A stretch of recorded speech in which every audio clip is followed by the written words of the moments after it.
Hello, super dinner recipe rava Pongal எப்படி பண்ணுறதுன்னு பார்க்கலாமா? பாசிப்பருப்பு நல்லா மைய வேக வச்சுருக்கேன். நெய் எடுத்திருக்கோம் 3 டேபிள் ஸ்பூன். ரவை 1 கப். அதுக்கு ஜீரகம், மிளகு, இஞ்சி, மஞ்சத்தூள், கருவேப்பிலை எடுத்திருக்கோம். அளவு எல்லாமே டிஸ்கிரிப்ஷனில் இருக்குது. முந்திரி பருப்பும் எடுத்திருக்கோம். ரவையை வெறும் வானலில் போட்டு நல்லா ட்ரை ரோஸ்ட் பண்ணிக்கோங்க. ஒரு 5 to 6 மினிட்ஸ் நல்ல ஃப்ளேவர் வரும். அப்போ எடுத்து தனியாக வச்சுக்கலாம். இருக்கட்டும். வானலில் நெய் ஆட் பண்ணிவிட்டு அதோட நம்ம முந்திரி பருப்பையும் போட்டு நல்லா கோல்டன் ப்ரௌன் வர வரைக்கும் சாட்டே பண்ணிவிட்டு அது கூடயே மிளகு, ஜீரகம், இஞ்சி 3யுமே ஆட் பண்ணி நல்லா ரோஸ்ட் பண்ணிவிட்டு இஞ்சியோட பச்சை வாசனை போகும்போது அதோட கருவேப்பிலையும் ஆட் பண்ணி நல்லா வதக்கி கொடுத்துக்கிட்டு பாசிப்பருப்பை வேக வச்சதை தண்ணியில் மசிச்சு வச்சுருந்தேன். அதையும் ஆட் பண்ணியாச்சு. மஞ்சத்தூள் ஆட் பண்ணி பாசிப்பருப்பு குக் பண்ணியிருந்தோம். அது இல்லாமல் கொஞ்சமாக அடிஷ்னலாக வேறு மஞ்சத்தூள் ஆட் பண்ணியிருந்தோம். இந்த ரவா பொங்கலுக்கு அந்த கலர் ரொம்பவே நல்லாயிருக்கும்.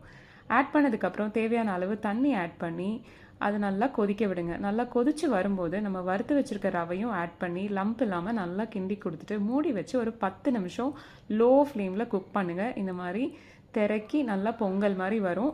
அழகாக சர்வ் பண்ணுங்கள். தக்காளி சட்னியோட செம்ம காம்போவாக இருக்கும். Enjoy healthy eating.